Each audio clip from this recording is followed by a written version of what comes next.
Did you see the stylish kitten? Welcome to the Young IPA podcast. I'm James. This is Adam. G'day. We are still missing Pete, but Adam, you did so well last week. We're going to have you back for another one. It's episode 121. It is the 8th of August. We've got a very fun show for you guys coming up. We are going to be talking to Jacinta Price, who is the Alice Springs Town Councillor. She is such an influential voice on Indigenous Affairs, and she's got so many cool things to say about Voice to Parliament and Indigenous Recognition. It's been such a huge week for that issue. So we're going to be talking to her about that. Really fun chat. And we've got a whole bunch of other stuff as well. We're going to be talking about the latest with Hong Kong, this amazing climate conference that happened over in Sicily, heroes and villains as well as every week. We've got a really fun segment for you guys at the end, which is going to be a special surprise. Adam, anything you're particularly looking forward to in the show this week? I'm particularly looking forward to some of our culture picks. Very cool. There's some good ones. All right, sweet. I'm looking forward to that as well. So let's get into it, because the big story in Australia this week was Voice to Parliament and Indigenous recognition in the Constitution. And it's been a big issue for a while. So this weekend was the Garma Festival, and there was a few stories that came out of it. So you first off had Anthony Albanese say that Labor was committed to the Uluru Statement, which basically means that Labor is committed to Voice to Parliament. And you also had Noel Pearson, who's another influential voice in this whole recognition question, come out and call the IPA child soldiers, spreading lies about Indigenous recognition. So huge week. And we're going to be talking to Jacinta Price about a lot of it. So first off, are we child soldiers? I know you're not affiliated with the IPA, but do you see me as a child soldier?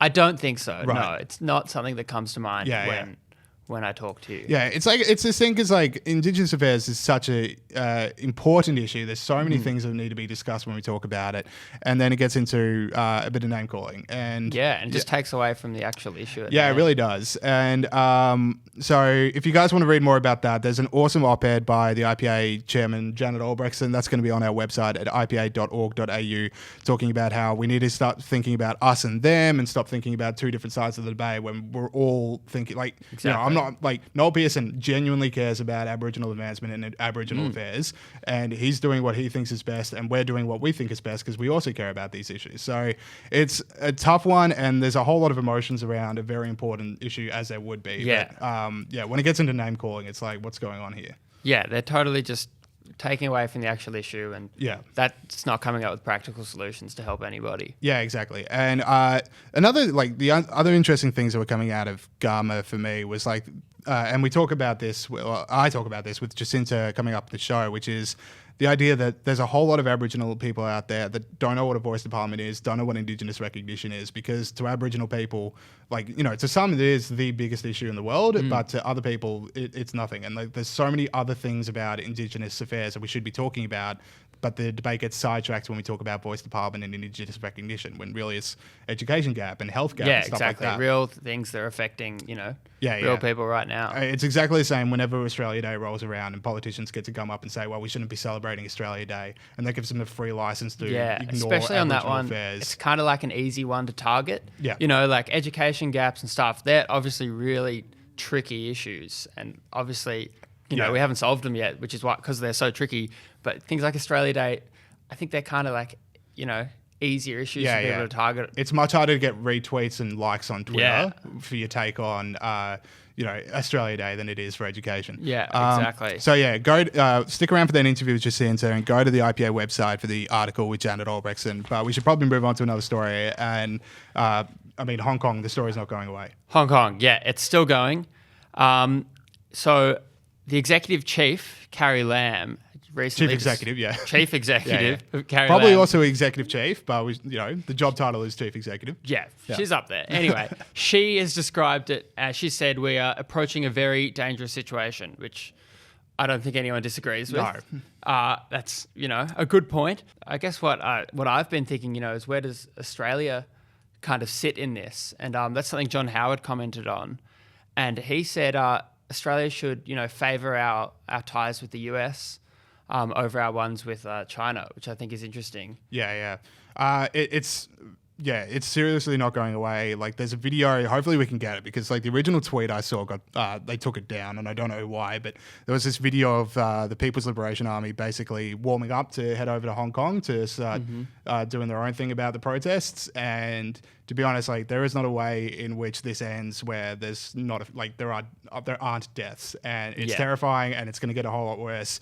And like you said, it's a very tricky situation for Australia to be in, and I don't know what the right answer is.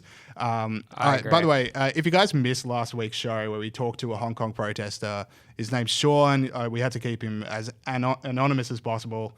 But that was an awesome interview, and you can really hear from someone who was there and someone who lives in Hong Kong and someone who's been on the streets, like what's going on, what's going through the protesters' minds. I mean, the stuff about policemen having batons with nails and bolts in them, like you don't do that for defensive purposes. You do that to hurt people. And so much of this just isn't coming out. So we're lucky to have someone that, was really there. And there's I saw one, this Willie Lam, who's an adjunct professor at the Chinese University of Hong Kong, says what if the PLO start deploying just even 100 soldiers in the central business district? That'd be front page of all the newspapers, and people would be scared, just 100 soldiers. And then, China does not have a great record of doing soft approaches to things like this. Going to be the hard way. They will do it the hard way. All right, so hopefully this one gets a bit lighter, because this one was pretty funny. So there was this big climate change conference that went down at Sicily, and it was the biggest jet set, high celebrity, high fashion, high society thing in the world. 114 private jets and a bunch of super yachts all congregate into this one place in Sicily to hear about how bad emissions are.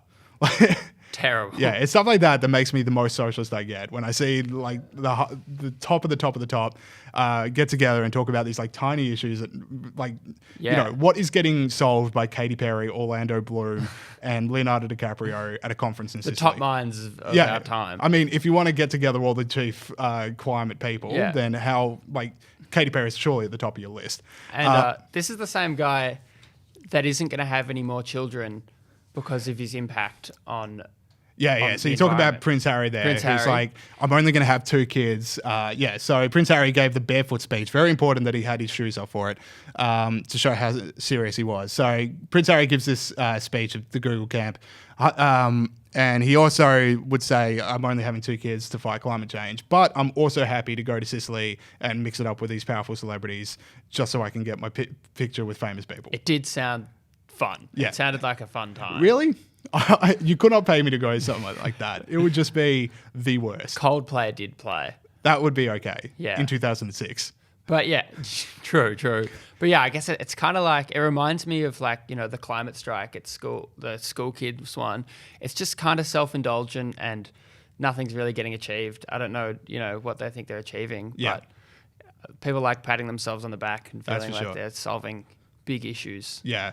The best subplot that came out of the climate strike, the Prince Harry stuff for me, was that our own Gideon Rosner put out a tweet about it, talking about the decision to only have 2 children, and it got picked up by 5 different British publications. So Gideon Rosner, many people know him from his Sky appearances and appearances on this show, is now Australia's leading royal commentator, I would have to say. He's a man who watches the Royals. And he's in Australia. Yeah, and he's in Australia. All right, sweet. Let's kick it over to Heroes and Villains segment. So if people are new to the show, Heroes and Villains, just people that have stood up for freedom, people that have stood up for tyranny. We're going to praise the heroes and we're going to shame the villains. So the hero segment, the Grunt the Pig Freedom Award, basically given to someone that we think has stood up for freedom. So my nomination for the Grunt the Pig Freedom Award is Nancy Segal over in the US. So Nancy Segal loves cats, and that is her right to do so. She can love cats as much as she wants, unless the government says she can't love cats as much as she does, because Garfield Heights City Ordinance 505.23, boy oh boy, is that an important one, states that moving a large number of cats into an area is a public nuisance. Now, what Nancy Segal has done to draw the ire of the government is she keeps feeding stray cats out of her house. Over the last 4 years, 22 cats were removed from Segula's home. Wow. Now, to me, that's not a whole lot amount of cats. If you said, hey, come over and I've got 22 cats, that's a lot of cats. But if you want to say, over the course of the last 4 years, I have fed 22 stray cats, it's not that's not too many cats for me. But so she's fed so many stray cats and broken this bylaw so many times that she's now been jailed for 10 days. She's 79 years old. She's been jailed for 10 days because she keeps on feeding stray cats. They first told her probation, then they fined her. She kept feeding, 10 days in jail. And I'll tell you what, at the end of this 10-day streak, if there's one thing I know she will be doing, it is going to be feeding stray cats. So for continually shoving it up to the government and feeding the stray cats of your neighbourhood, Nancy Segal is my hero of the week. All right. Very strong candidate there. My one is the Independent Press Standards Organisation in the UK. And that's because they ruled that newspapers are allowed to mock parrots and compare them to psychopaths. So what happened was... Finally. Yeah. What happened, there was a tabloid and they photoshopped a bird with a flat cap. Yeah, we're seeing it on screen now for people that are watching on YouTube. And they called him a psychopath. Apparently that's a Peaky Blinders reference. Yeah. I don't well, the know cap, the like, reference. again, for people on YouTube, because I'm a huge Peaky Blinders fan, it Here we go. enrages me that you're not. But yeah, so he's basically wearing a cap of the same name, and because the show's called Peaky Blinders and he's got a beak, I mean, the Beaky Blinders pun basically writes himself. Yeah, so, sorry, and continue on. The argument was that... So they called him a pain-loving parrot, as you can see, and the argument was parrots don't understand the concept of pain, and therefore it was unfair to call them a pain-loving parrot. Yeah, to which I would say, do you know who else doesn't have any concept of pain? Pain-loving psychopaths. Like, that's their whole thing. They don't get pain. It was a funny joke. To be honest, if parrots don't understand pain, a psychopath is literally the most accurate thing you can call a parrot. Yeah. I also like the idea because the all-star parrots who made the original complaint about this, the shaming of parrots, said that the newspaper's report was both inaccurate and an invasion of privacy. Parrots repeat literally everything they are told. Say anything they hear. No, that animal does not give a crap about privacy. They don't know what privacy is. If they don't understand pain, they don't understand privacy. And they don't understand privacy. So good on Ipso for finally standing up for freedom and let all the parrot puns in the UK reign. All right, we cut it over to villain segment. So this is a Howard Peck Award for villainy. Basically, people who stand up for villainy. I mean, it's pretty obvious. So Colorado State University is mine. There was an article in Spiked this week. Great website. Go check it out. Brendan O'Neill, friend of the show. But so the Spiked article was talking about Colorado State University, who had a inclusive language guide for its employees, and it advises against using 49 apparently problematic words and phrases. Now, some of them are pretty obvious ones. Some of them are less obvious, and this is the one I want to hone in on. Hip hip hooray. Wow. Got nixed. It's like, you can't say hip hip hooray anymore. The argument they give is hip hip hooray is developed from the German hep hep, which was a harmless, adorable call shepherds would use when herding their sheep. To be honest, that's where you draw, you can stop writing after that because you've just said it's harmless. That is. And then they start saying, in Germany in World War II, it was something the citizens would say to each other. But literally no one knows that. No one's insinuating. No one's ever heard of this. Yeah, when people say hip hip hooray, no one is ever... for a second fun. thought, oh, this is German, isn't it? Is this German? Yeah. Well, you say it's fun, but I've never heard anyone do the full hip hip hooray at a birthday party for quite a while. Really? Now. I know you're in the middle of 21st Your season. parties are really sinking there. No fun. My parties are just a curt nod at the door to the birthday person, and then it's not addressed for the rest of the night. Yeah, okay. So you're in the middle of 21st season. I am in the middle hip of hip hooray 21st. still big? Lots of hip hip hoorays. Right. Maybe the best part of the night. That is very controversial. So what would be your theory as to what they could do instead? So is it just after the celebration, there's just a silence where the hip hip hooray would be? I don't know. You could clap a lot. Yeah. Oh, we can't clap. We're going to discuss that later no in the show. clapping. But You there's could no clapping. A lot of jazz hooting, hands, maybe few jazz howls. hands. Yeah, jazz Oxford hands. Union. That's always a good one. All right. Well, at least we're not saying hip hip hooray anymore. And because they have banned hip hip hooray, Colorado State University, that is the villain of the week. Okay, good one. All right. Well, my villain is a little wider than that. Yep. And it's a lot of people, actually. Yep. And that's because, the Woodstock co-founder... Do we have a particular person or in charge or a particular grouping of people rather than just... No, it's just everyone. Just everyone. Okay, just everyone. That's a wide net, and I like it. And I'll tell you why. So 50 years ago was Woodstock, Yep. one of the biggest festivals ever. Yep. Huge. Jimi Hendrix playing guitar. Exactly. Everyone knows about it. And the co-founder thought he'd do a 50th anniversary. He was pretty set on it. People invested a lot of money. Yep. And in the end, he had to pull it out because he just didn't get the permits in time. There are too many permits. Rock and roll music is dead. Rock and roll is officially dead due to permits. If you can't, if there's one thing people associate with Woodstock, it's permits. So I'm glad they're paying homage to the forefathers and just getting the permits they can. That's how it started. Yeah. A lot of permits. But that is the ultimate, we can't have fun anymore. We can't even have a festival that everyone associates with just complete greasiness, mud, and chaos because we can't get the permits to unite all the big bands in the world.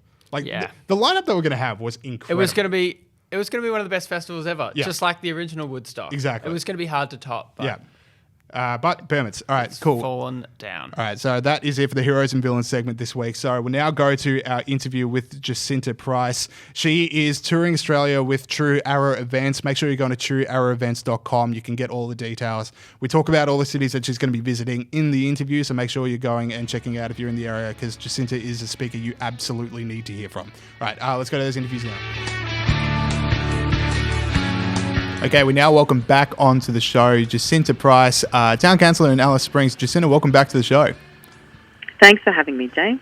So, Jacinta, you're about to embark on a nationwide tour with True Arrow Events. The new tour is called Mind the Gap, Bridging the Indigenous Divide. You're going to be out and about between August 26 and September 13. And the promise on the tour description is no political correctness and no identity politics. So what can people who buy tickets to your event expect? Some realism and some common sense, and the idea behind it all is to create understanding, for many of the issues, but also where I come from, we have Australia's most marginalised people here in the Northern Territory in remote communities, and so for me, it's about bringing across what's going on in some of those communities, how the traditional cultural differences are playing a role in disadvantage, and some ways of looking at things so that we can, in practical terms, so that we can come up with some real solutions. Yeah, that sounds awesome. And these are things that we need to be talking about. And when you say there's no political correctness and no identity politics, do you feel that's what's really stifling debate about these issues and policy discussions about these issues? Absolutely, it is. I mean, I've just read this morning about the unions deciding to become virtue signallers and claiming as though they want what's best for Indigenous people, and so that means to have a welcome to country if more than 20 people are employed in workplaces, and it's just that you can't have an opinion if you don't understand anything about traditional culture or culture in itself, and elements of culture that possibly hinder progress. You can't stand there and say, just make blanket comments, statements about how you think, we're going to advance Indigenous people through having welcome to country. It's really, that's not how it happens. It's not how it works. And it's also disregarding the fact that Aboriginal people are human beings like everybody else. And it's about maintaining the same standards for all human beings. That's how you achieve progress. Not by creating a different set of rules for a group of people that isn't of the same standards as those of us who are making progress. When you mentioned there that people don't know about Aboriginal culture, so people that do want welcome to countries, what are they missing about Aboriginal culture? The fact that we never even had welcome to country in the first place. I mean, it's a contemporary made-up ceremony, which I think it's something that Ernie Dingo had to come up with when he was faced with Polynesians who'd come over to Australia, and that's the sort of thing they do, and they were demanding that's what they wanted from Indigenous people. So that's how it came about, and we've got to be honest about where these ideas come from and what the purpose is for these ideas. I mean, we don't have that sort of thing in Warlpiri country. We don't carry out those sorts of ceremonies because they're not real ceremonies. And the ceremonies that we do carry out are about maintaining the dreaming, maintaining jukurpa. They have very real purpose for them. And by creating all these other sorts of ceremonies, it actually takes away from what real culture is all about. And I know that there are people of Aboriginal descent who have lost a lot of their culture and a lot of their language, and therefore they are trying to, recreate ceremony, if you like, and dance and song and all that sort of thing, because there is a great sense of loss. But we have to be realistic about what culture is and what culture isn't. It's a bit like the Scots and the Irish, and how there are many out there who wear tartan and eat shortbread and claim to be Scottish and Irish, where it's their ancestors that are Irish and Scots. I mean, I could also claim to be a Scottish woman or an Irish woman if I wanted to, if we went along those lines. And really, ceremonies serve real purposes, and the bottom line is that these ceremonies that are conducted nowadays aren't there for those particular purposes, and there's payment involved. So of course it's going to generate an industry where people are going to be paid to carry out such ceremonies. We weren't paid for maintaining the chukurba back in the day, for ensuring there was an abundance of food or that rain came. We weren't paid to do those things, but it's happening all over the place because there's now an industry for it. And this is what big company and this is what the unions want to push and are calling it Aboriginal culture.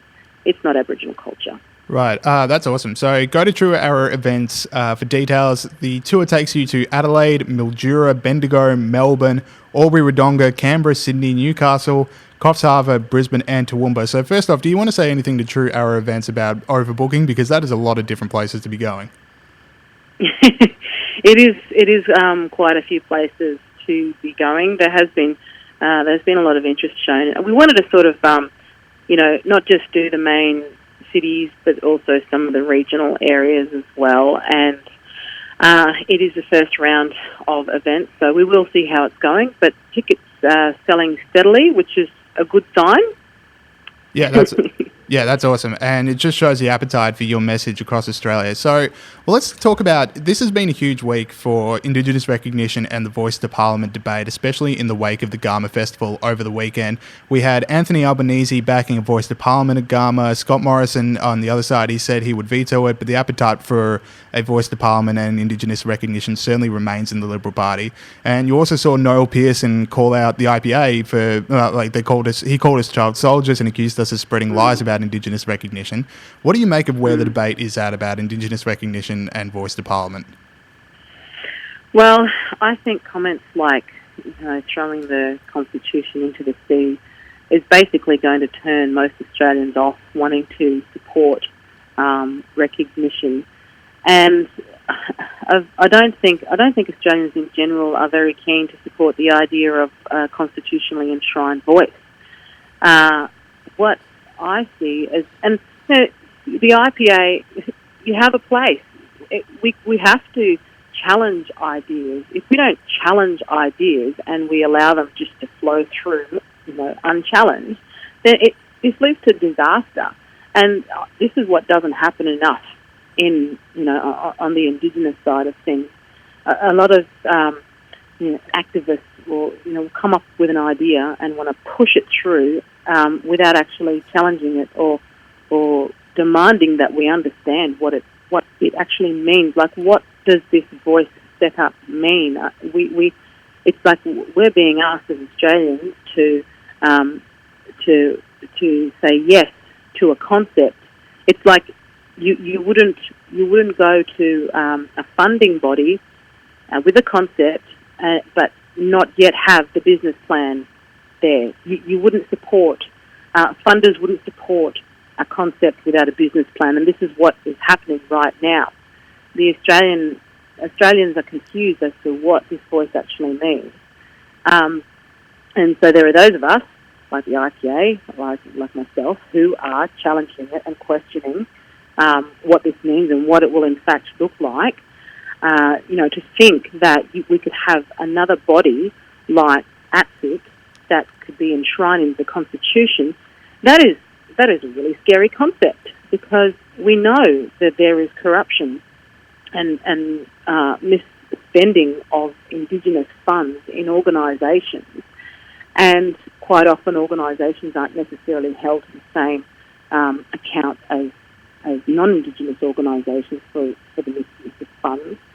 And there are people who have been in powerful positions for decades, in the Aboriginal industry who have done little to change the situation for Indigenous people.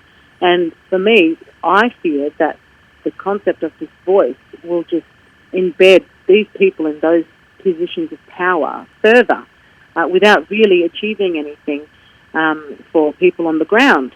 And I don't see how another bureaucracy laid over the top of everything else is actually going to help at the grassroots level.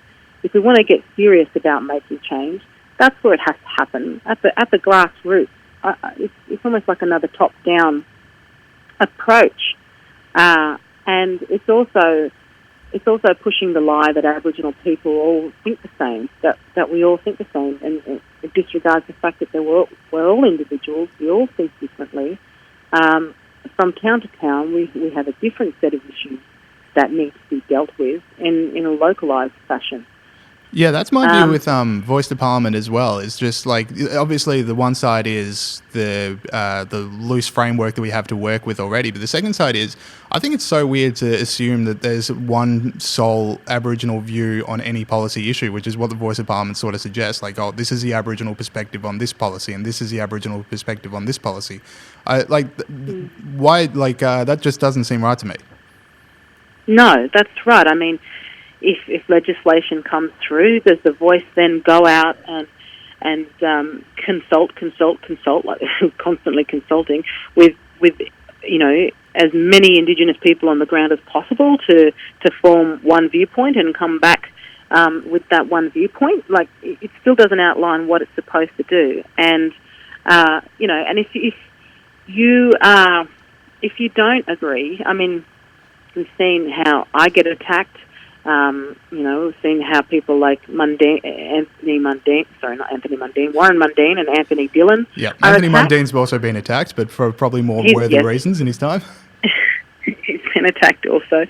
But if you have a differing viewpoint, if you're a conservative Aboriginal person, you're disregarded, you're attacked, and your input is not valued. When it comes to decision making and these ideas, you're expected to just go along and agree with everything else. Otherwise, you're called a sellout or a coconut or an Uncle Tom or whatever.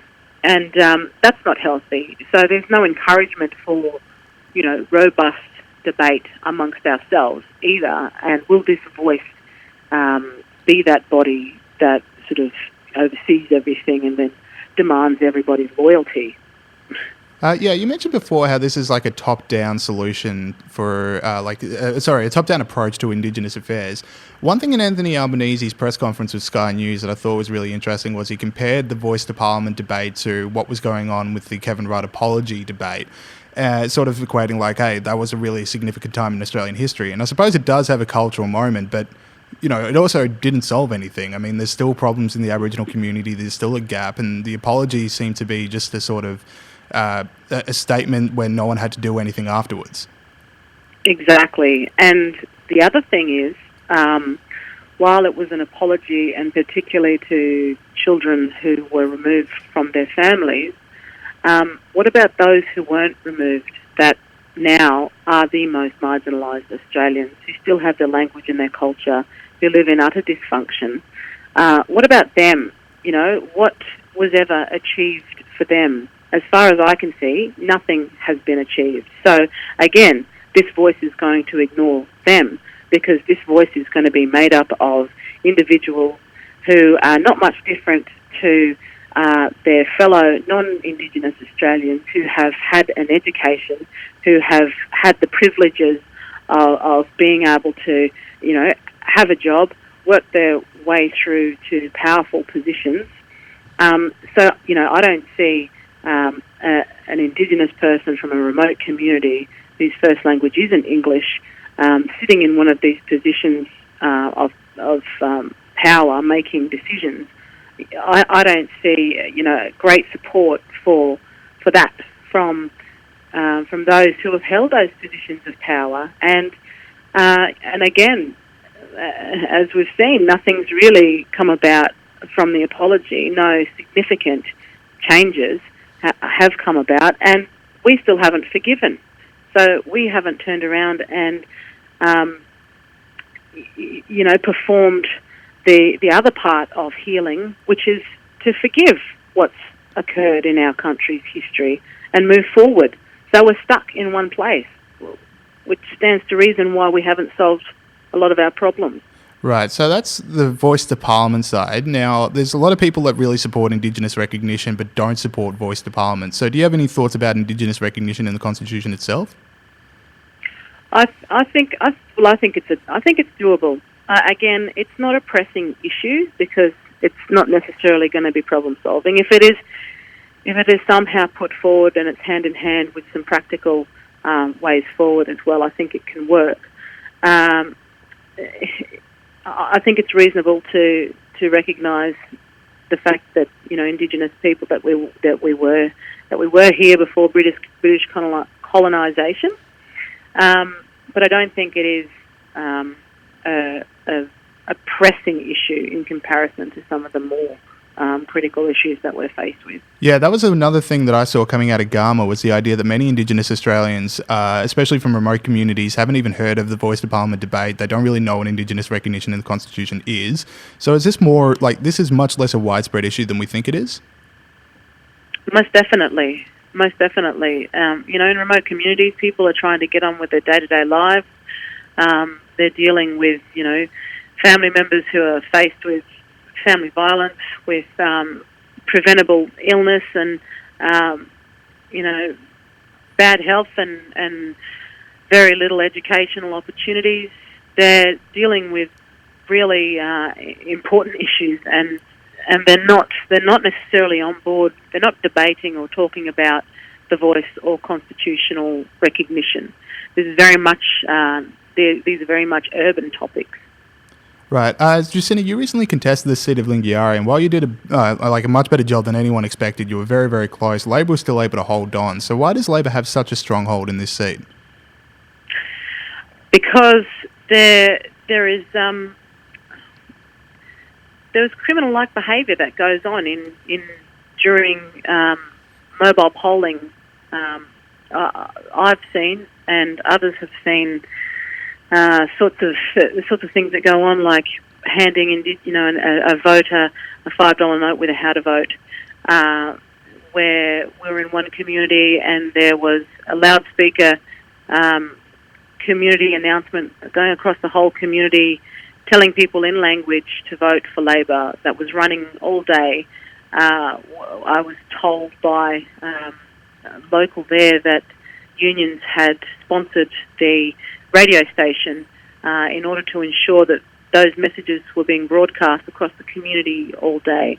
You had, in Alice Springs, you had a local Labor MLA with a bus driving around to town camps and picking up people, elderly people, vulnerable people, and ensuring that they had, a bottle of water, at least a bottle of water, maybe something to eat, and how to vote cards, and dropping them off almost directly at the front of the polling booth doorway so they'd avoid receiving any other how to vote cards from any other candidates. There was all kinds of behaviour. And the AEC really need to be able to do a better job than what they've done. Yeah, exactly. If that happens in Kooyong or Warringah or anywhere, like, that is a national story. No one's talking about anything else. Everyone's talking about it, but it happens in the middle of the Northern Territory and there's barely a peep. So why is that? Because I guess there's not enough media who are interested in coming out and checking out what is really going on.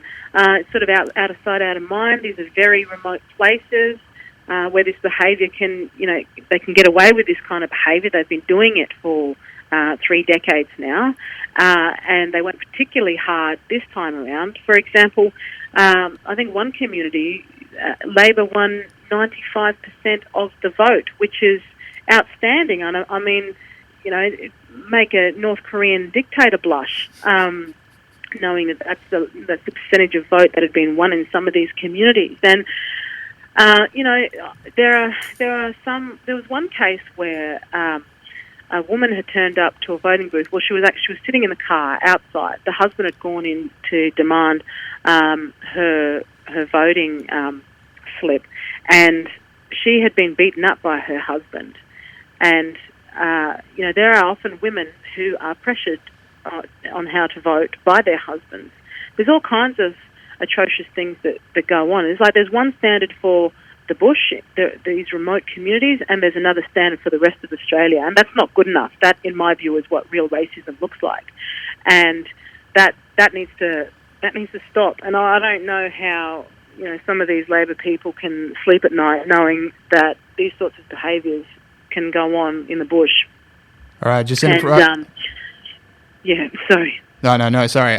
So Jacinta Price, the tour is Mind the Gap, Bridging the Indigenous Divide. Go to True Arrow Events for details. The cities again, Adelaide, Mildura, Bendigo, Melbourne, Albury, Wodonga, Canberra, Sydney, Newcastle, Coffs Harbour, Brisbane, Toowoomba, and as Jacinta said, that is just the first round. So Jacinta, thanks so much for coming on the show.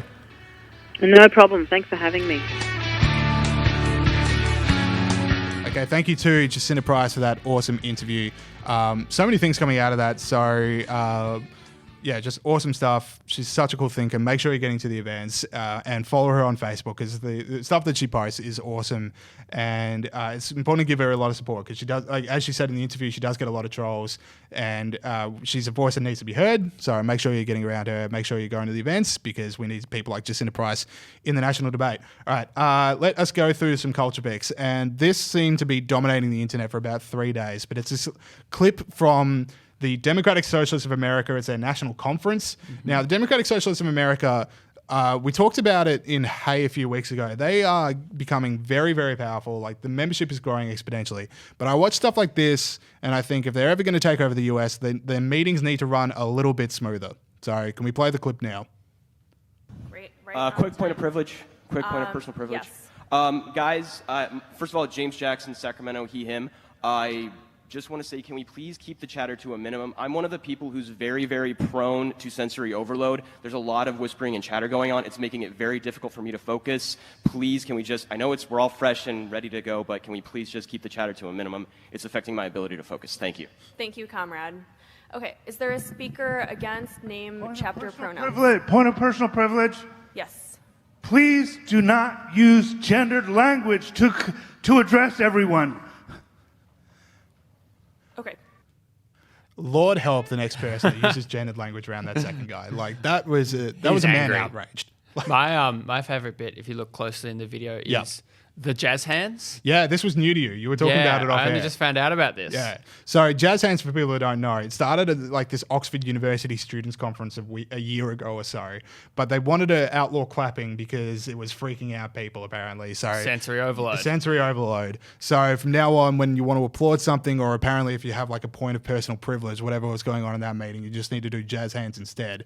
Which is way more full on than clapping. Which is what I said at the time. So much more like, scary. if you said something to me and a whole room full of if I said something and a whole room full of people started clapping, I mean, I'm a little bit uncomfortable because I don't do well with praise. But if a whole room full of people started doing jazz hands at me, I'm sprinting in the other direction. Like, that is something directly out of Children of the Corn, a reference you won't get. But that would scare the hell out of me. And like, I just, again, that guy is now, like, I'll never use gendered language again because I'm terrified of that guy sprinting across a crowded room to and he's absolutely listening berate for me. it. He wants to get you. You think he's not listening to this podcast waiting for gendered language? You're wrong. He's definitely. He's waiting outside. with a giant hot dog that he's going to hit me over the head with. All right, sorry, Adam. Let's too much sensory overload. That got a bit up and about, so let's bring it right down for this next story. Well, the next one is an MP lately was caught playing Solitaire in a parliamentary meeting, which is very funny. Yeah, so it's this South Australian Labor MP, John G, I think his name is. It's this big parliamentary budget meeting, and he's playing Solitaire. And my question is, really? Solitaire? Like, that's the only game you could think of to play? My point, how is it not Minesweeper? Like, the only thing I want to hear out of this guy is an apology for not playing Minesweeper, which is the clearly superior game. Sorry, and the other thing for this guy is, has he never snuck in a game when he shouldn't be playing a game before? And because his excuse for it is, Oh, it just popped up on my screen. No, it didn't. That's not how There's not a computers thing in the work. world that pops up for the Solitaire on your screen. That makes no sense. But also, like, do a quick head check. You would have found out that there was a camera behind you that Yeah. was filming you play Solitaire. Yeah, they started filming these meetings a long time Yeah, ago. yeah, exactly. I love it if he lost as well, so we all get to see that he completely sucks at Solitaire.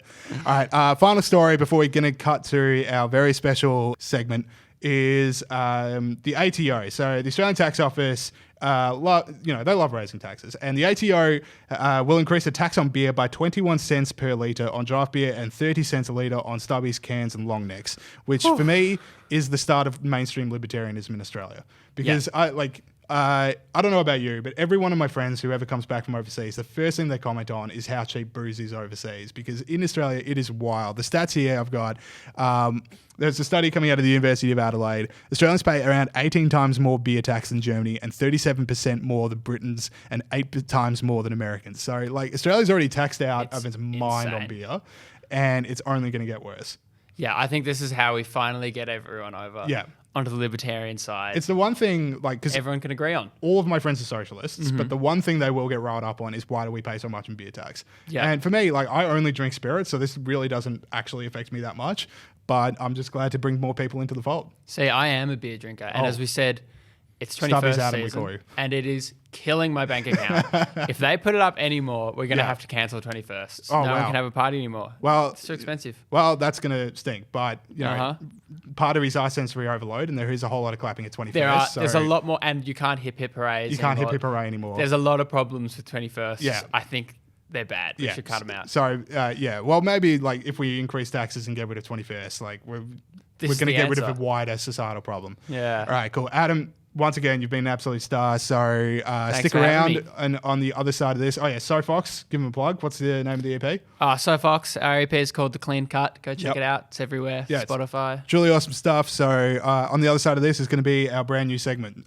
So stick around. They have giant stone bridges over shipping empires. The concrete jungle is wild. You're losing a battle in a town of collateral, falling down at the line, getting lost in golden streets. He's a man that they never beat. But the people that built it, they won't forget. It was blood that forged it, the empire land. Peter, Peter, Peter, do you ever sleep? Peter, Peter, Peter, do you ever weep?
All right, cool. So for the last segment of this week's show, we're going to try something else. So Big Bad Bustling Pete is out. I can start doing weird things and seeing what happens to this podcast.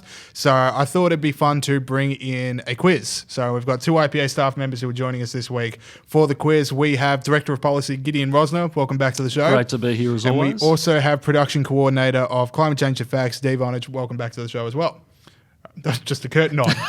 Most people listen to this rather than watch, but good to know that we've got the curtain nod. So, quiz. It's going to be 1 point for each. The winner of the quiz is going to get a Young IPA podcast mug. People watching on YouTube are seeing me hold up the prize. So this is what you're playing for. I know it's something both very near and dear to both of your hearts.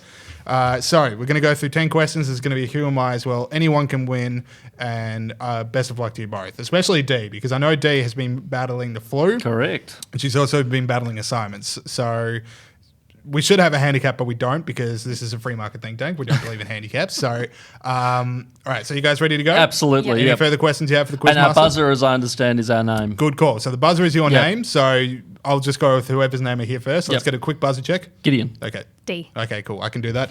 All right. So shall we begin the quiz? And I would like to make the point, though, speaking of handicaps, Okay. my name has 3 syllables and Dee's has 1. So I'd like that taken into account as well. I'll go by the first sound that I hear. Sound, but it has to be a clear G in your case and a clear D in your case, D. I'll be listening for that. I can tell the difference between a G and a D after 13 years of education.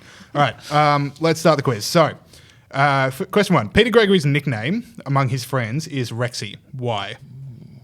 This is the kind of question I can do because he's not here and he doesn't love the answer to this. Does anyone want to chime in? Gideon, I presume some incident involving a dog? No, he has tiny hands. People who are watching on YouTube will know this, but next time you have a look. Like man's Donald got tiny Trump. hands. Yeah, well, the similarities are more than you would think, to be honest. All right, sorry. No one's got off to a flying start yet. Sorry. Question 2. Australia just held trade and defence talks with which country in Sydney over the weekend? Gideon. The United States. Indeed it was. So 1-0 Gideon. Osmin. Which Australian athlete was denied entry into Crown Casino Tuesday night? Still can't remember his name. It's been Gideon, do I get a half a point? Gideon, do I get a half point? His last name is Simmons? Yes. Okay. I'll give you one. I'll give you half a point. Half a point. So 1.5 to 0 Gideon. Well, now we're bringing in decimal systems. Yeah. That's going to really fry my brain. All right. So Ben Simmons was the athlete. Philadelphia 76ers. All right. Gideon and Dave. Question number 4. The university that sacked Dr. Peter Reid is... D. Oh, I know. You heard D first. I need to know this too. Yeah. All right, D. You went this whole big well, here it comes. So D. JCU. JCU, that is correct. So Yeah. 1.5 to 1. That 0.5 is going to be very important by the end of this So quiz. I'm glad I split hairs there. Okay. Well, the Hong Kong protests, obviously huge news in the world this week. So name the chief executive of Hong Kong. Gideon. Carrie Lam. Indeed it is. 2.5 to 1. The Am I hapless right? Carrie Lam. Okay. Trade war, also a big story this week. What is the name of the Chinese currency? D. D. Yuan. Done. 2.5 to 2. All right, sorry. 2 more questions and then the who am I. Sorry. Yep. So CPAC. CPAC was a big event in Sydney over the weekend as well. No, it's this weekend. Oh, it's this weekend. Yeah. Okay. But it's been a big event this week because Christina Keneally's been. Oh. No, Did I just spoil the surprise? No, that was a question. So how did Christina Keneally help sell the CPAC tickets? Oh, how? She did something that was amazingly good for their ticket sales this week.